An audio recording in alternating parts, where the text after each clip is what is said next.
Testing. Do we have an audio caller on the line, please? Please verify if somebody's on the line. Thank you. Yes, I'm here. This is Special Counsel. Test. Thank you. Yes, we're about to remove the chairperson because he's been very obnoxious to Supervisor Cook. It was all, we got through 82 without that fix. All right, we're gonna call this meeting back to order. We're about 1:12. And we have our consultant who just made it in on a delayed flight. So it was perfect timing. So welcome. So we're gonna move on to Leonard, present item number 83. This is still a public hearing. Do I have to open the public hearing? Open the public hearing. Thank you, Chairman. Based on the conversation and comments and direction from the board in the last meeting, we've been working with our consultant and so glad that he was able to make it today. And so we have a very brief just overview based on the discussion for the two considerations that are going to be brought before the board today. Yes. Hello, everyone. Thank you for having me. I just, if I can throw up my computer on the screen, please. I don't think this is under my control. Nope.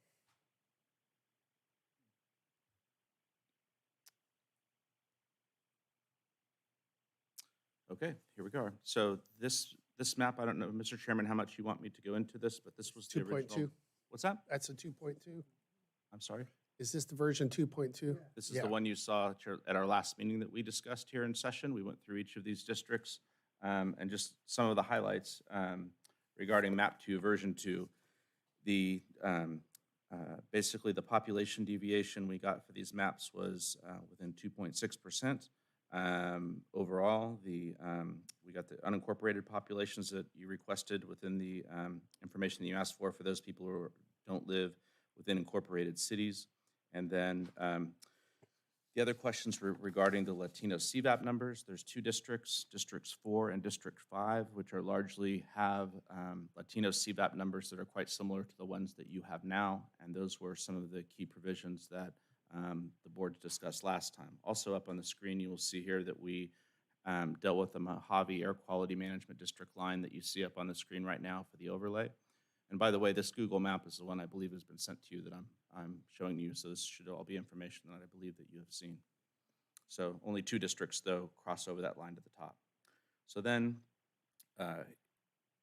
since then, we have this public submission number 6. It's the 6th public submission line we've had. The kind of key differences for this map are that it splits the city of Rancho Cucamonga right here. This over for you.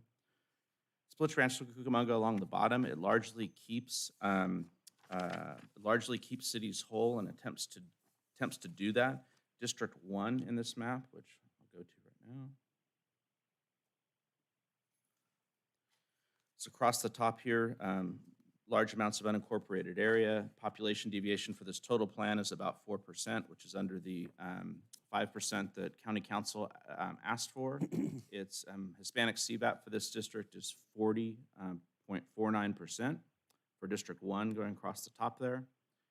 District 2, similar in location to where it has been in the past. One difference, though, about this district, though, is that the Latino CVAP is 64.1%, and it includes all of Ontario, Fontana, all the way across the bottom there.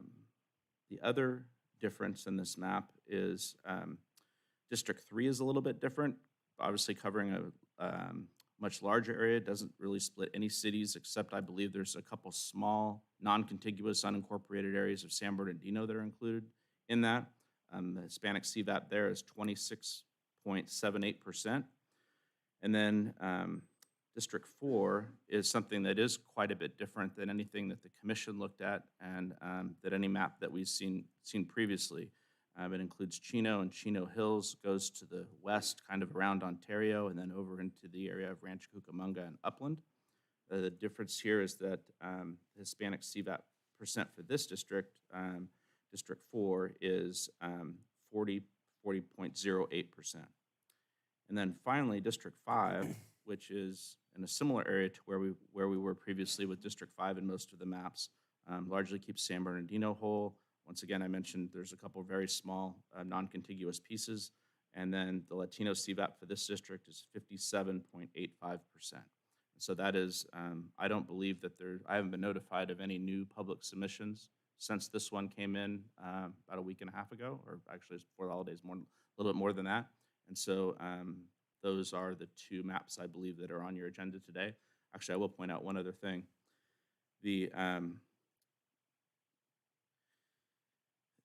This is the Mojave Air Quality District line that goes across, and so basically it largely is consistent with some of the previous information that we've been given regarding public submission number 6 and your desire to only have 2 supervisors do that. So it's similar to the other plan in that regard.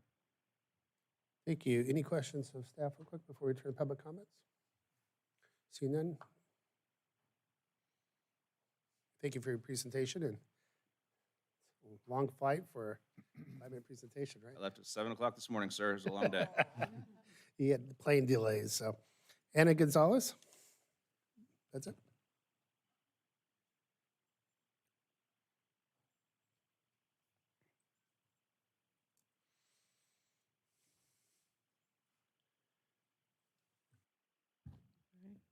Good morning. My name is Ana Gonzalez. I'm representing the Center for Community Action and Environmental Justice, and I'm also the convener for San Bernardino County on the Brown and Black Redistricting Alliance. And we are actually the ones that collaborated with MALDEF to provide this public submission number 6. And we are in full favor of submission map number 6. And I just wanted to express that we are in favor of this map. Thank you. Thank you for your comments. That's all the requests to speak I have this minute. We'll bring it back to the dais for discussion and a motion. Mr. Chair, I'll move that we adopt map version 2.2. 2.2, we need a second. Any more discussion? All those in favor? Aye. Aye. Any opposed? No. 4-1. 2.2. Board comments? Joe? Yeah, thank you, Chairman. I want to thank Colonel Cook for bringing up the December 7th, the Pearl Harbor incident. And clearly, we talk about it, we memorialize it. But, the one of the things I was proud of, a couple years ago, I got to meet 2 Pearl Harbor survivors. I'm not sure if there's any left at this time. It was really an honor and privilege to meet them in Oahu near the USS Arizona. And it was just an honor. Also, just want to invite the community. We're having our 5th District Open House tonight, which is actually here near the chambers. So please come tonight. It's from 4:30 to 7. It's free of charge, and all community members are welcome. And the last thing, I just want to wish my daughter, today's her 5th birthday, Jolinda. So I just want to wish her a happy birthday, and Mom and Dad love you. Thank you. Sure. Supervisor Ripper. Colonel? Thank you. I'll be brief here. I was really touched today. Supervisor Rao gave me this, and I get a little, I don't know. It's one of these things, and it's the Veterans Wall of Freedom. And she went ahead and submitted my name because I was, I don't know, in combat and all that crap. And, but if you have veterans, this particular Veterans Wall of Freedom, I think, is a great way to recognize their service. It's, when she first gave it to me, I tried to say, I'm not dead yet. And, but you really got to me quite a bit. And thank you for remembering that. Welcome. And particularly so, as mentioned on December 7th. Small veterans issue, which I want to mention. Any veterans, if you know any veterans that have a military ID card, there's a new military ID card. And if you go in fact, they are saying you got to do it before such and such a date. The reason I bring this up, I went to the county conference in Monterey, And I had a problem getting through because I used this as my ID.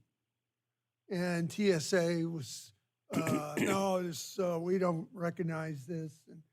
And of course, I got a little bit indignant about it. And anyway, we talked to, at Ontario, talked to the folks there. They corrected the problem right away. I tell you, talk about a professional reaction. Ontario was absolutely great. Then on the way home, went through San Jose. I did the same thing. Oh, we don't recognize Pass that. it down and let's see. We all get different ones here. Don and I have different. Yeah, that's the brand new one. But lovely picture, by the way. It's me. And they said, no, we don't recognize this. I said, wait a minute. I went in their official thing there, and I said, well, sorry, they blame the machinery doesn't accept this. And they said, do you have a driver's license? And ironically enough, we were helping a constituent that was using, I won't tell you who it is, but they were using their military ID as their ID, their driver's license, because they were in their 70s. Full disclosure, I'm 78. I still have my driver's license. But he was experiencing some physical disorders that elderly people go through. And they recommended, they pulled his driving privileges, and that was his only ID. And so from that standpoint, I was very indignant about this. Well, San Jose wasn't going to budge because they know better. So I was in the mood to be kind of a jerk, but obviously I wasn't. Don't look at me that way. You look like my wife. You look like.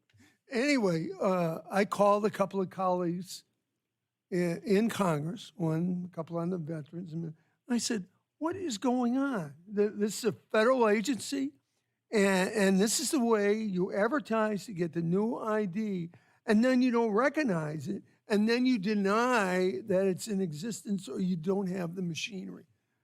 And I mean, I was very upset, anyway. So I think there's going to be a reaction from Washington, and I truly, but that is why you have elected officials sometimes. But I thought you have two examples of addressing the problem. One was Ontario Airport, A++++. Kurt, you got a couple of friends down there. I know you don't have many friends, but you got a lot of friends at Ontario Airport, and I thought they were professional and they solved the problem. San Jose, if you guys want to fly through there and you're a veteran standby, you're going to be there about 4 days. So I had to get that off my chest. And once again, all veterans. And we blame Lena for this, for fixing the mics over here. I'm glad Ontario gave you a. Well, a Rodney good pass here. Dangerfield has no more comments to make after the chairman's sarcastic remark. Thank you. I want to thank the commission, the Redistricting Commission, and understand that this is not an easy process. I understand the state's still going through their revisions, or they finally got something out. I don't know what the latest and greatest, but there's lots of changes, lots of things to consider. And I really appreciate the time and effort they put in, and all the citizens that came out to give input to it. And with that, we'll adjourn till December 14th. So we have one more meeting. I canceled my trip to Vermont to be with this group that insults me. We appreciate At least that. The chair. We appreciate that. This meeting is adjourned. Thank you. Me?